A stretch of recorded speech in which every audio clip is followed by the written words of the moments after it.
Hello friends, आप देख रहे हैं आपका चैनल शेयर बाजार विद आयुष। और दोस्तों, बात करेंगे इस वीडियो में कुछ इंपॉर्टेंट न्यूज़ के बारे में। तो चलिए वीडियो को शुरू करते हैं। फ्रेंड्स, शुरुआत करते हैं गौतम अडानी जी से, क्योंकि इनके ऊपर देखिए एक बड़ी खबर निकल कर आ रही है। आपको पता ही होगा कि यूएस की दोस्तों एसईसी ने गौतम अडानी और कुछ अलग और मेंबर्स के ऊपर केस बेसिकली दोस्तों यहाँ पर फाइल किया था, जो एलिज ब्राइबरी का केस था। और अब दोस्तों इस पे आगे का हम कह सकते हैं फर्दर और डेवलपमेंट्स होते हुए दिख रहे हैं, जिसमें जो सेंट्रल गवर्नमेंट है, राइट, सेंटर यानी सेंट्रल गवर्नमेंट ने बेसिकली गुजरात कोर्ट को बोला है कि जो यूएस समन आए हैं गौतम अडानी पे उसको सर्व किया जाए। जी हाँ, अब ये आप कह सकते हैं दोस्तों, ये जो खबर है ये अपने आप में काफ़ी इंपॉर्टेंट है, बिकॉज जो समन जारी किए गए हैं अब उस पर दोस्तों एक्ट करने को कहा गया है। किसको? गुजरात कोर्ट को। देखिए, यूनियन लॉ और जस्टिस मिनिस्ट्री ने यहाँ पर फरवरी को फॉरवर्ड किया था कुछ summon from the US securities exchange and securities and exchange commission को, जो सेशन कोर्ट है अहमदाबाद के अंदर, जो सर्व किया जाएगा किसको? जो हमारे यहाँ पे गौतम अडानी जी हैं उनको, क्योंकि इन पे बेसिकली चार्ज लगा है, तो इसको एड्रेस किया जाएगा। ऐसा दोस्तों यूनियन गवर्नमेंट ने कंफर्म कर दिया है। ये सबसे इंपॉर्टेंट बात है।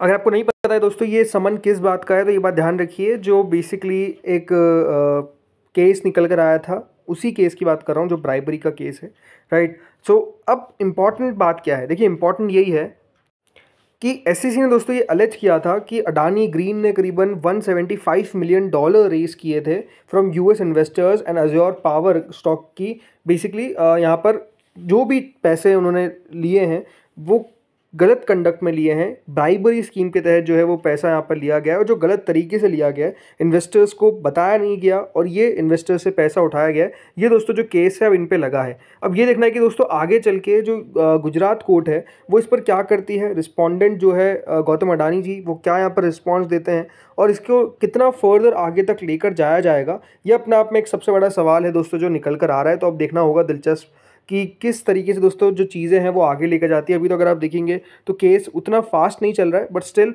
इस केस के ऊपर जो यूएस की एसईसी है वो तो दोस्तों एक्ट करती हुई दिख रही है। अब ये देखना है कि हमारे यहाँ के जो कोर्ट्स है वो किस तरीके से एक्ट करते हैं और आगे चलकर इस केस का किस तरीके से फाइनलाइजेशन होता है। ये अपने आप में एक इंपॉर्टेंट चीज़ है जिसके ऊपर हम सबको नज़र रखनी पड़ेगी। तो देखते हैं आगे होता क्या है। अब फ्रेंड्स आते हैं अगली खबर पे, और अगली खबर किससे रिलेटेड है? अगली खबर रिलेटेड है दोस्तों स्टारलिंक से। जी हाँ, स्टारलिंक का आपको पता ही है दोस्तों, इंडिया के अंदर ओवरऑल अब आप कह सकते हैं वेलकम किया जा रहा है। और यही दोस्तों वेलकम जो था वो कल किया गया अश्विनी वैष्णव के द्वारा, जो दोस्तों हमारे आईटी मिनिस्टर है, उनकी तरफ से वेलकम किया गया।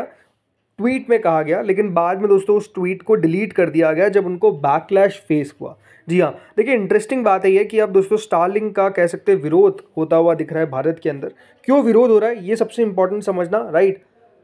तो सबसे पहली बात है दोस्तों, स्टारलिंक का दोस्तों जो वेलकम है वो किया गया किसके द्वारा? हमारे यहाँ के आईटी मिनिस्टर के द्वारा। और उन्होंने कहा welcome to India will be useful for remote area railway projects. मतलब जो रिमोट एरियाज़ हैं जहाँ पर आप कह सकते हैं इंटरनेट नहीं पहुँच पाता है, वहाँ पर स्टारलिंक पहुँच जाएगा। इसलिए दोस्तों उन्होंने बधाई दी और वेलकम किया एलन मस्क की कंपनी का।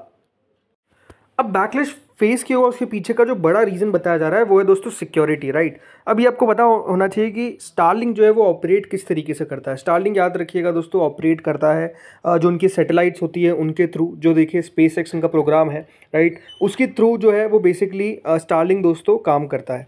अब स्टारलिंक जब इस तरीके से काम करता है तो सबसे पहली बात तो यही उठाई जा रही है कि किस प्रकार से सिक्योरिटी को प्रॉब्लम हो सकती है, राइट। सिक्योरिटी को प्रॉब्लम कैसे? फिर मान लीजिए देखिए कोई भी वॉर टाइप सिचुएशन होती है जिसमें कहा जाता है कि इंटरनेट सर्विसेज को कट डाउन करना है। अब उसमें इंटरनेट सर्विसेज को अगर स्टारलिंक कट नहीं करता है, एलन मस्क की कंपनी कट नहीं करती है, तो ये अपने आप में एक इशू हो सकता है। और दूसरी जो सबसे बड़ी यहाँ पर कह सकते हैं बैकलैश फेस हो रहा है, उसके पीछे का रीज़न है बीएसएनएल के कारण। देखिए बीएसएनएल ने भी इसी तरीके की सर्विसेज को लॉन्च किया गया था। और आपको पता ही है जिस तरीके से गवर्नमेंट का आत्मनिर्भर भारत को लेकर देखिए यहाँ पर एम्बिशन है, राइट, उसको प्रमोट नहीं किया गया और स्टारलिंक को जो प्रमोट किया गया, इसीलिए आप कह सकते हैं कि और बैकलैश दोस्तों फेस करना पड़ा आईटी मिनिस्टर को।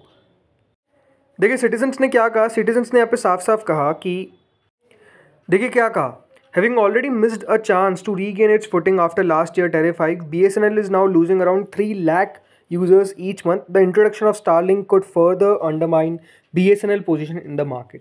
ये दोस्तों साफ साफ किन के द्वारा कहा जा रहा है? सिटीजन्स के द्वारा कहा जा रहा है। तो आप समझ सकते हैं कि देखिए इसको लेकर अब अपने आप में देखिए एक ओवरऑल टाइप आप कह सकते हैं एक टाइप के सोशल मीडिया पे देखिए आप कह सकते हैं अब जंग लड़ी जा रही है, कोई स्टारलिंक के साथ है, कोई स्टारलिंक के खिलाफ है। जैसे अगर आप देखेंगे एक सर्टेन टाइप ऑफ पोस्ट अगर आप देखेंगे जिसमें एक यूज़र ने कहा if Starlink has guts it should partner with BSNL।